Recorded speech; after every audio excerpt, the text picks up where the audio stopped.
Mija illum għandi Carmel Cacopardo, chairperson tal-ADPD, the Green Party. Thanks for coming, Carmel. Thank you, Ricky. Thank you. U ħanibdaw minna fiħed.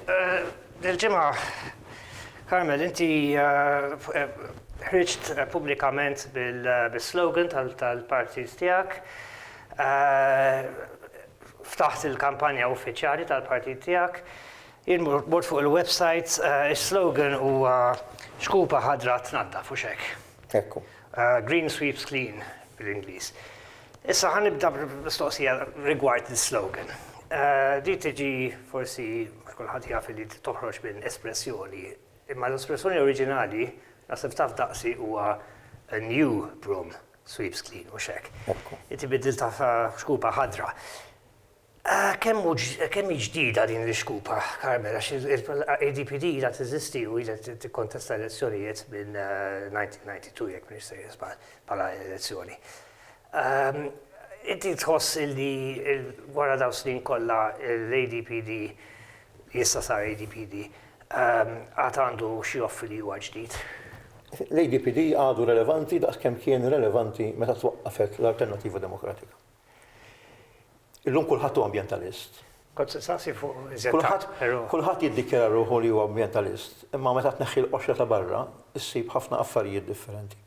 Għalhekk green, għaliex il-kejl tal-ħarsien ekoloġiku huwa bażiku fil-politika tagħna fl-oqsma kollha.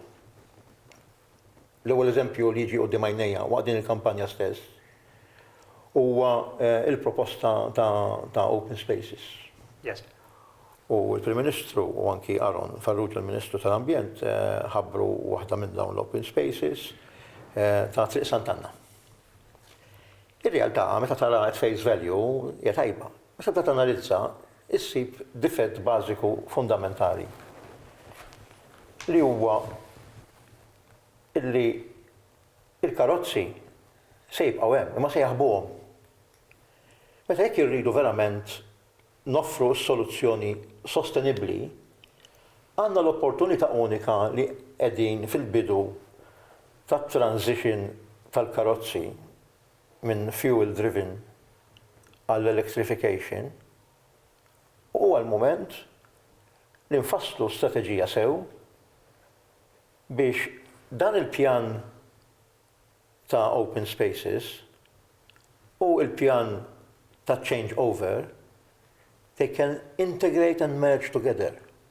Għaliex? Il-National Transport Strategy jgħidilna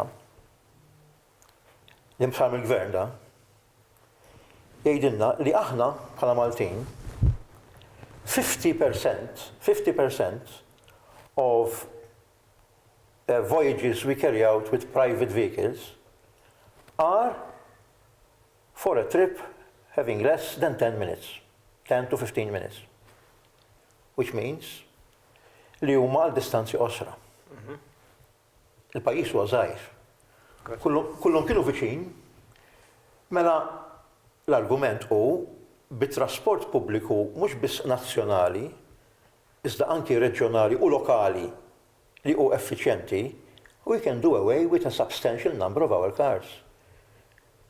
Can we integrate this in the open space, in the green open spaces projects? Government is not planning to do that. Problema li nara bil-dak li tajt u li ADPD ila tisom fuq We have to have an holistic view. Pero meta publikajt il-kampanja tiegħek, instennejt li jkun hemm il-manifest lest. L-ewwel ħaġa li jgħidlek il-website hu li il-manifest huwa in the final stages of it. Ma taħsibx huwa daqsxejn tard wisq.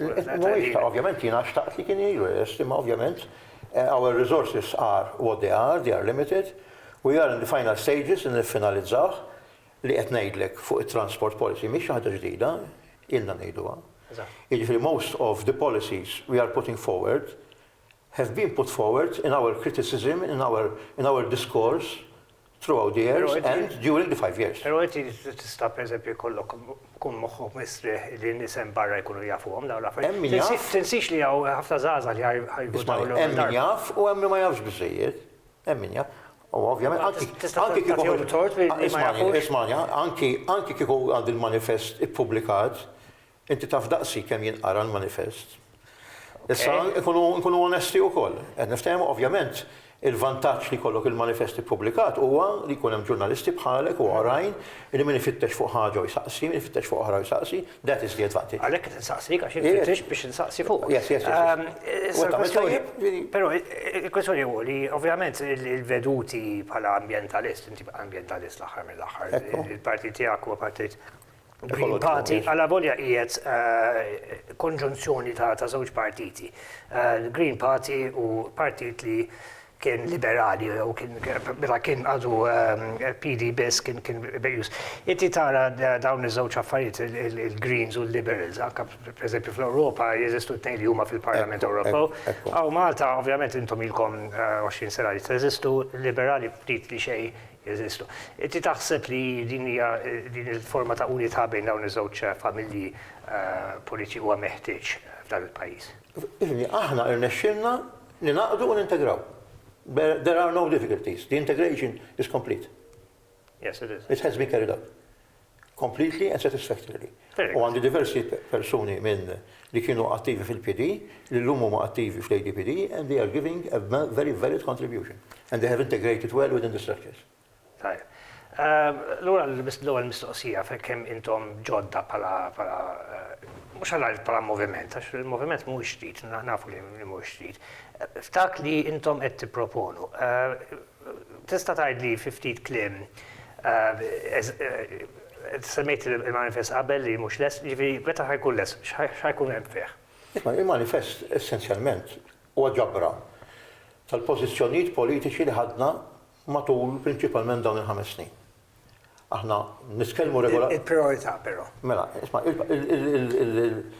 waħda mill-issues fundamentali hija li l-pajjiż huwa hijacked. Huwa hijacked minn sistema ta' żewġ partiti li qiegħda toħnoq l-istituzzjonijiet u ma tħallihomx jiffunzjonaw. Din hija riflessa fil-kwalità ta' governanza li għandna fil-pajjiż. Mhux biss fil-gvern, iżda anke fil-korpi regolatorji li huma maħnuqa minn nies li huma maħturin ħafna minnhom politikament. Il-fatt li, pereżempju, hemm gruppi ta' civil society li jgħidu eżattli l-istess bħalma għaddek kif għad. That is part of our success illi throughout the years we have put forward these ideas and they have been adopted by civil society. There was a time when we were the only ones pronouncing that. Illum, tant irnexxielna nikkomunikaw il-messaġġ, it has been taken up independently by a number of civil society organizations. Inti tħoss però, Carmel, illi s-suċċess li qed tiddeskrivi l-fatt li kulħadd jisu ispira ruħu. Naħseb tara fejn ħanasal, jiġifieri inti ma tħoss li ma baqalkomx il-speċi il-raison d'être illi tkunu l-uniċi nies li qed jgħidu dawn l-affarijiet. Aħna qegħdin nagħmlu dak l-argument illum il-ġurnata, aħna nagħmlu dak l-argument fuq livell politiku. And they do that argument at the level of civil society. They are two sides of the same coin, which are both essential, independent of each other, but at the end of the day complementary. Kif tinterpreta l-fatt, per eżempju, li Lady mingħajr PD u kif ukoll magħhom baqa' wieħed u ieħor fl-istess speċi għada politika, 1.9% x'imkien hemm. Kif x'inhi l-interpretazzjoni tiegħek għax donnu kulħadd jaqbel miegħek, però meta jiġu biex jivvotaw. Hija diffikultà sometimes people tend to get cold feet. Cold feet. Bejn l-elezzjonijiet differenti hemm appoġġi differenti lill-partit tagħna. In-nies itendu mhux hawn Malta biss, issa kullhom kien naħseb, itendu li jagħtu priorità differenti lill-elezzjonijiet differenti. So far, our best result was 2013, li kien 1.8. Our current polling is 1.9. 1.9, that was which is slightly better. Generally, and I hope it is the same this time, the polling rate is, in our respects, is slightly lower than what it effectively is. Għet t-stennaw ftit iżjed minn I hope it will be slightly, but it will be Pero better. inti għaddi kifat cold feet, ġifiri nis jibżaw. Sazaqsik, għaxin niftakar per eżempju, invotajt fil-elezzjoni tal-1992, l-ewwel elezzjoni li rejdi, u kont tajt vot, jek minister jizbal il-number 2, għax ta' kizbi. Ibgħet t-tkellmu dwar 92, inti tiftakar l-atmosfera li kienaw fil-pajis. U għalla ħares matmur t-vota l-rejdi għaxin kella. Inti għadek tħoss din il-pressjoni, ġifiri, għax il-Partit Nazjonalista ma baqax li kien. Ġifiri b'saħħtu da kien. Ħadd m'għadu kif kien dakinhar. Le, sentendi, però. Ovvjament l-ixxu tal-first count votes hija importanti. Però l-sosjera jgħadin, ġifiri, pala partit, intom qed tħossu jisu pressjoni minn naħa tal-poplu kif kien jisir fil-passat illi ħadkunu il-Ralph Nader tal-elezzjoni Malta.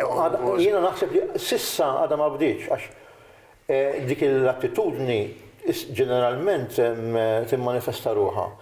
Meta jkun hemm indikazzjoni li l-partiti l-kbar huma viċin xulxin. Ovvjament il-fatt li mhumiex viċin xulxin could be helpful in our regard. Allura l-element tal-biża jista' jkun inqas. Qegħdin nistgħu? Dan huwa minħabba l-fatt li s-sistema tagħna tagħti saħħa kbira lil first count votes. And at the end of the day, il-Parlament u jkun rifless tal-first count votes. Fil-każ li jkun hemm biex partiti biss fil-Parlament, għax kif qed ukoll fil-launching, fil-każ tat-tielet partit, jekk ma nidħlux fil-Parlament, ma tħunniex tħanna. U allura il-proportionality mechanism japplika fil-konfront taż-żewġ partiti l-oħra u applika fil-elezzjonijiet differenti. Fil-każ tagħna ma japplikax. U jiena ġa tajt notice illi jekk ikun hemm il-ħtieġa illi nikkontesta l-ixxu tal-proporzjonalità semmu l-Qorti Kostituzzjonali f'din l-elezzjoni. Mela, ħanibdew mela, jekk aħna jirnexxinna ntellaw siġġu, allura il-mekkaniżmi ta' adjustment li hemm fil-Kostituzzjoni ma jaħdmux.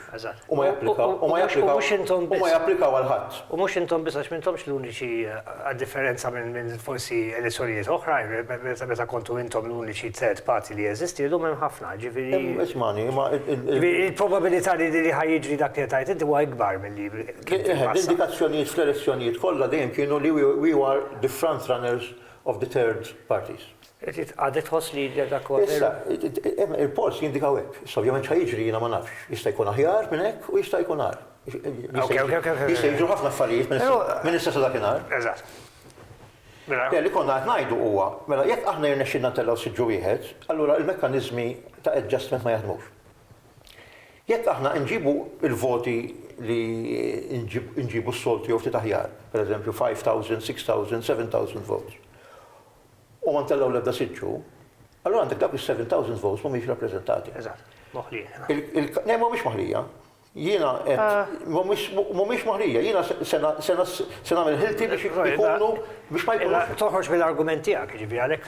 Le, efhimni, il-mekkaniżmu elettorali jiskartom. Għaliex il-kalkolu tas-siġġijiet jagħmlu fil-voti tal-partiti. Jiena qed ninsisti, as from now, illi meta jsir il-kalkolu ta' readjustment, iridu jaħduhom in consideration.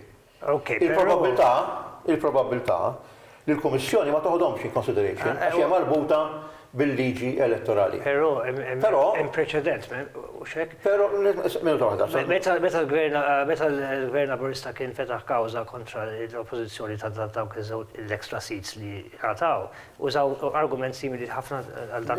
Dakinhar kien jagħmlu l-argument illi ma kellhomx jieħduhom is-siġġijiet għax kien hemm partiti, it-tielet partit. Ma teknikament ma kinux. Teknikament, they were part of the Nationalist Party. Yes, okay. Għalek dik differenza. Qed titkellmu dwar il-PD, Baldin u Godfrey Farrugia li telgħu bil-nazzjonalisti u mbagħad jiena fiħsibni declared themselves independent. Jiena fiħsibni jekk il-riżultat finali ma jkunx proporzjonali li jagħti każ tal-voti li niksbu aħna, immur għas-sodisfazzjoni l-Qorti Kostituzzjonali biex tagħtini rimedju għall proporzjonalità. Sewa. Okay. And I have been clear at this stage. Yes. Clear as crystal. Issa, kif ġa semmejna, hemm diversi issa, ma nistax ngħidilhom third parties, għax third parties wieħed biss jista' jkun hemm, ma taf inti, iżjed Hemm partiti oħra. Hemm partiti ma fl-ambitu fil-kuntest tal-elezzjoni, naħseb qatt ma kien hemm daqshekk, ġifieri għax parti. Wieħed u ieħor l-istess tal-elezzjoni. Sakemm ma tmux qabel l-indipendenza, ma għandek il-Volt, pereżempju, għandek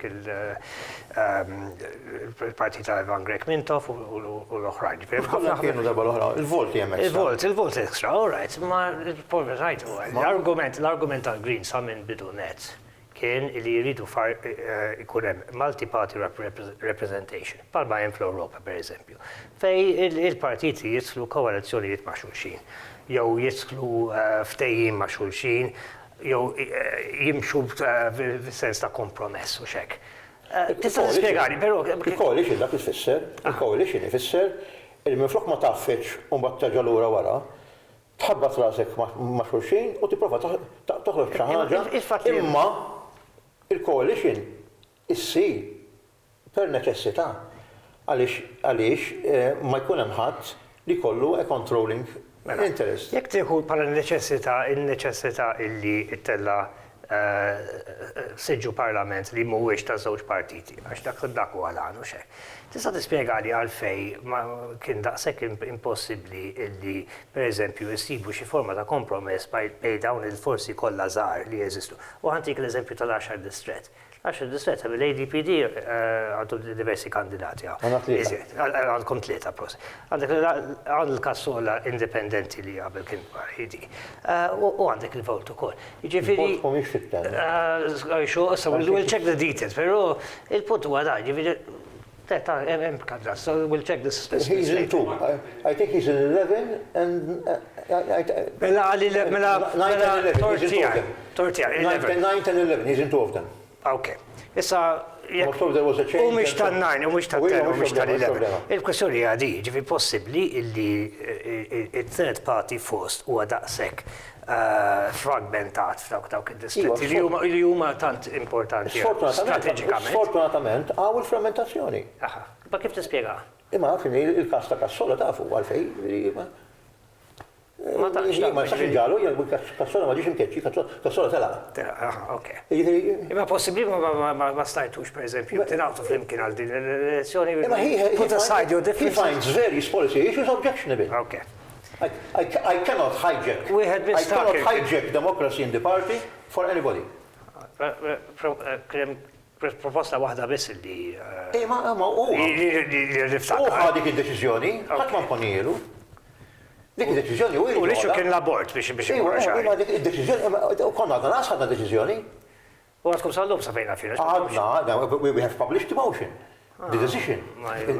Mux għalek bdejt bil-nuqqas ta' manifest. It is published. It is published. And you published it in your newspaper. It is public. It is public. Il-policy tijak fuq dak, per eżempju, għax semmejta issa. Jek titlaw fil-parlament, per eżempju, xħat kunu l-pozizjoni ta'kom fuq l-abort? Il-pozizjoni ta'ni dak li diġa ħabbarna li huwa decriminalization in respect of the women u recognizing the fact that the law already does, but it is not clear.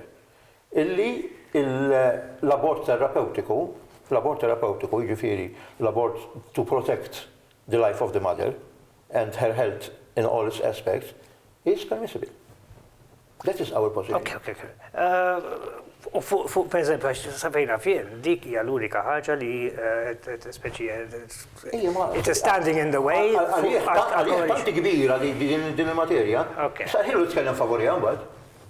Kif? Mbagħad tkellem favorija.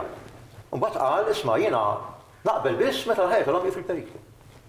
What is different? I see. Ma mill-puntu di vista tan-nisem barra, intom qed tipproponu viżjoni politika li hija bbażata fuq il-negozjati bejn in-naħat li tilħu ftehim.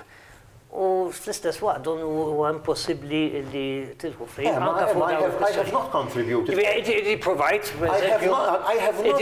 tibni building bridges between. I have not contributed anything to the burning of the bridges. Okay. I have not contributed anything to the burning of the bridges. Issa, apparti il-policies jew mhux policies. Jiġifieri, konna diġà għedna l-fatt li pereżempju ħafna partiti l-kbar qed jieħdu jisu spunt mill-pożizzjoni tagħhom. Fejn jisu l-civil liberties, pereżempju. Il-Gvern Laburista jisu ħada bħala missjoni tiegħu sakemm qabel ma telaf il-Gvern. Ma nafx jekk tiftakarx, waqt il-kampanja ta' 2013, waqt il-kampanja stess, il-Partit Laburista kien jitkellem kontra gay marriage. Waqt il-kampanja elettorali nifisha. Aħna biss konna qegħdin nitkellmu fuqha, favorija.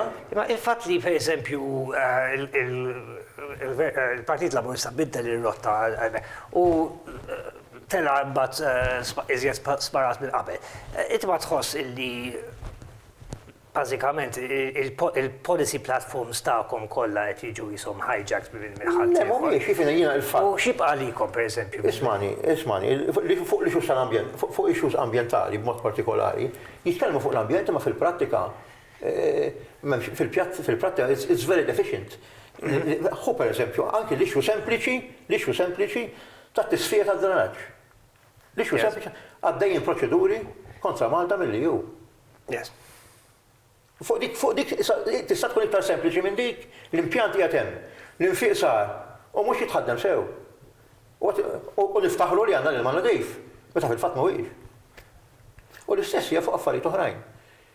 Aħna l-uniku partit li għadna nitkellmu fuq il-ħtieġa li rationalization exercise ta' 2006 li daħħal 10 miljun metru kwadru art tajba l-bini, sa fejn hu possibbli nerġgħu lura. Qed ngħid sa fejn hu possibbli għax parti minnhom bena. Allura mhuwiex possibbli tirraġġaw lura kollu. Imma there are chunks which are still uncommitted. Argumenti ħareġ biha l-Prim Ministru stess kien illi jkun hemm min pereżempju ikun jfittex għal-danni tal... Hemm sentenzi tal-qorti li ċaħdet dan l-argument. Hemm sentenzi tal-qorti. Fuq każijiet Malta stess. Inti taħseb li pereżempju bil-political will huwa possibbli li il-reversal ta' 2006. Għalina huwa possibilissimu. Legally it is possible. Ovvjament it has to be negotiated with the other parties in Parliament. Jekk tillaw is-siġġu, if you get a seat in Parliament wara l-elezzjoni li ġej, kif tħares lejn il-possibilitajiet li ħajkollok qudiemek bħala koalizzjoni, bħala alljanzi? Mela, ħana number one. The roadmap is the electoral manifesto. Isma, nista' toqgħodx sejjer biha. Għaliex the electoral manifesto contains all the policies we have been speaking about. Ħadd ma rah. Isma, it is unfair li titkellem hekk, għax anke il-Labor ilu jitkellem fuq affarijiet u ma ħareġ. Meta l-Labor ma jgħid għandi din il-policy ekonomika u di, minn fejn huma dawn? Fejn huwa l-electoral manifesto? Mhuwiex hemm. Fejn. Anke il-PN il-bira ħadu f'approva. Il-maġġurja fejn saqsija xi tisemmejt. Ovvjament jiena nixtieq għandi kollox f'idejja, ma intom dadnu ma tagħmlux allowance għal fatt li jiena m'għandix 150 ruħ impjegati. Permettini minuta. Jekk inti jiena m'għandix 150 ruħ impjegati miegħi jagħmlu li x-xogħol bħal m'għandhom il-partiti l-oħrajn. Il-vot għandhom 150 ruħ. Sorry, għandhom 150 ruħ. You're in the same boat as everybody else. Sorry, ta' kamera, you're getting very defensive. You're in the same boat as everybody else. Iva, għandi manifest kważi lest u għatwi. Imma jekk il-policies. Imma jekk inti stess toħroġ tajdi il-risposta għal-mistoqsa tiegħek hija fil-manifest. U l-ewwel mistoqsija li saqsejtek u fejn l-manifest. Ġifieri mhux ovvja li imma it is unfair għaliex election one after the other, at this stage, no manifestos are ever published. This is the reality. We are not yet 1 week. What is the manifesto going to say? Xinti kont s-sajda? Il-manifesto huwa fija il-politika kolli aħna nitkellmu fuqha. Inti kieku inti kellek tipprova titkellem fuq x'naħsbu aħna, kapaċi titkellem fuq dak naħsbu aħna, taf what our policies are, mela. Il-roadmap huwa ħaddieħor hemm barra forsi le. Ħaddieħor hemm barra jaf ukoll. Aħna assoċjati ma' diversi affarijiet. Aħna prinċipalment issues ambjentali imma wkoll aħna l-uniku partit li tkellimna kontra l-applikazzjoni bla razam, pereżempju, fuq il-facial recognition technology. Aħna l-uniku partit li tkellimna kontra l-beħ ta' passaporti, kontra l-golden passports. Għax kemm il-PN before il-Labor tnej favur, anke il-PN favur, ovvjament il-PN mhuwiex favur fuq ċertu dettalji. Imma aħna konna kontra minn meta ġew launched fil-2014. Ifri, min ikun fil-Parlament, il-roadmap tiegħu huwa our policies. Ovvjament fuq our policies, hemm oħrajn li huma importantissimi, there is nothing to change, u oħrajn wieħed can compromise. Tradizzjonalment l-argument kontra il-tip ta' politika li inti, tradizzjonalment qed ngħid, ġifieri mhux kulħadd ħajaqbel imbarra u hekk. Illi pereżempju jaraw xenarju fej inti jew deputati ieħor ta' xi small party għax mhux neċessarjament l-ADPD, tkunu f'pożizzjoni li tirrikkataw il-gvern pereżempju. Jew twaqqgħu il-gvern jekk tkun parti minn ruling coalition. Inti kif tirrispondi għal dan? L-uniku gvernijiet li waqgħu gvernijiet ta' ġiex partiti. F'dal pajjiż. Li suppost they were the most stable. Yes. It-two-party system f'dan iċ-ċirkustanzi was unstable. Għandek il-każ tal-gvern tal-Lawrence Gonzi li waqa' l-budget għax ma ġiex approvat il-budget u l-każ tal-gvern ta' Alfred Sant Bimintov. Fidak huwa l-uniku gvern li waqgħu. Parlament li jkollu gvern li jiddependi minn vot tagħna m'għandi l-ebda interess li waqgħu jien għandi interess li it-tali ħaġa ma tkunx approvata, jew it-tali ħaġa ma tkunx għax ma tkunx naqbel magħha, jew kun nixtieq tkun approvata differenti. Imma m'għandix interess niwaqqgħu. Imma għandi kull interess li nikkanalizzah lejn deċiżjonijiet li naqbel magħhom. Ovvjament tista' tittollera affarijiet żgħar li ma taqbilx magħhom, imma mbagħad affarijiet fundamentali ma tistax tittollera mhux hekk. Sewa. Ma dak jorbot ftit ma' mistoqsija fis-sens li jekk pereżempju tkunu parti mill-gvern u l-gvern jħaddan ċertu prinċipji li inti ma taqbilx magħhom. Inti tkun less huwa diffiċli biex tiftehim miegħu in different space. Inti taħseb li tkunu kapaċi li Huwa diffiċli ismani. Once illi għandek alleanza, ifisser li sib fuq x'taqbel. Once li sib fuq x'taqbel, mbagħad it stands to reason li ħad tipprova timplementa dak li taqbel fuq. Imma pereżempju. Id-diffikultà mhuwiex fuq l-affarijiet li tkun qbilt, id-diffikultajiet ħafna drabi huma l-affarijiet addizzjonali li jingħalgħu. Mbagħad tittar kif ħadd irreaġixxi għalihom. Għaliex once li bilt u formajt coalition, bilt ta' bażi ta' programm. U allura there should be no difficulty to implement that program. Sakemm ma jkunx hemm ċertu kompromessi żejda biex sar dak il-programm u min ikun qabel ma jkunx fil-fatt jaqbel. Imma dak huwa ċar, imma this is academic għax there will be no coalition after the next election għaliex l-indikazzjoni huma l-landslide tal-Labor. Però kif how do you gauge il-ċansijiet li tellgħu l-aħħar mill-aħħar titkellmu dwar tellgħu siġġu. U s-siġu huwa kwota f'distret wieħed, hemm 13 il-distretti. Intom you fielding candidates f'kull distret. We have always fielded candidates everywhere. Strateġikament hija idea tajba. Jekk pereżempju tqabblu ma' l-istrateġija ovvjament għall-kasola waħdu allura bil-fors. Però hemm argument li you concentrate fil-distret fejn intom saħħitkom u ma tiżilfux. Allura ħallihom l-oħrajn? All right. Titqgħu kompletament? One of the objectives is to have a gauge of support at a national level. You cannot have that if you are not present in all the districts. Għaliex xiena nikkontesta fuq distret wieħed bħala partit. U f'dak id-distret ġibt 1000 vot. Inti tgħidli 1000 vot biss għandek, imma meta jiena qiegħed fi 13 il-distret, inti tista' tgħidli għandek 7000 vot, għandek 6000 vot, għandek 5000 vot. Però żewġ fatturi very quickly. One li m'hemmx kwota nazzjonali, għad-differenza minn ħafna pajjiżi. Jiġifieri fil-kalkulazzjoni tal-adjustment there is a national quota. Imma fis-sens ġenerali. There is a national quota. Għaliex bil-national quota tinħadem imbagħad. Okay. Mela, that is one section. U liħor li jekk il-kwota, inti semmejt li kull ma tkun ġibt 1000 vot, jekk il-kwota jkun 1000 vot, u x'imkien hemm, it's around that way. Jekk ikun biżejjed biex intella siġu fil-Parlament.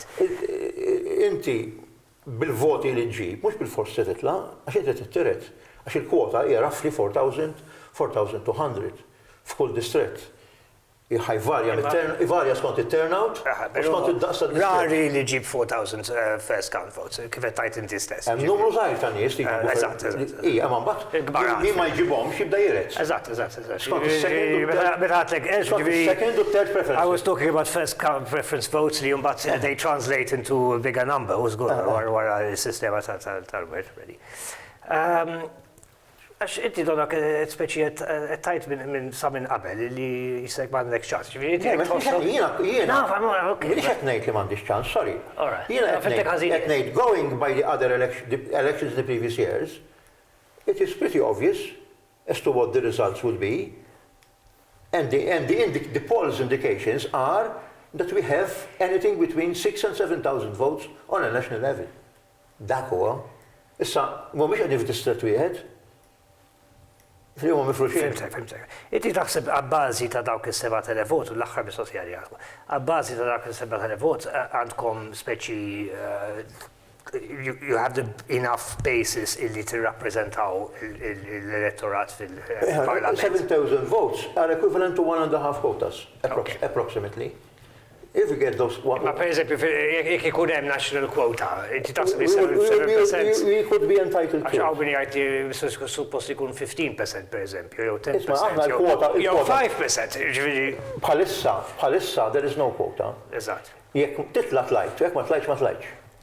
U jek ma tlajni xaħna, jaqsmu kollox bejn jitom l-oħrajn. Il-bisoħja, sempliċi huwa, inti taħseb li 7% tal-elettorat huwa biżejjed illi tkunu preżenti fil- Iktar ma jkun hemm, iktar aħjar.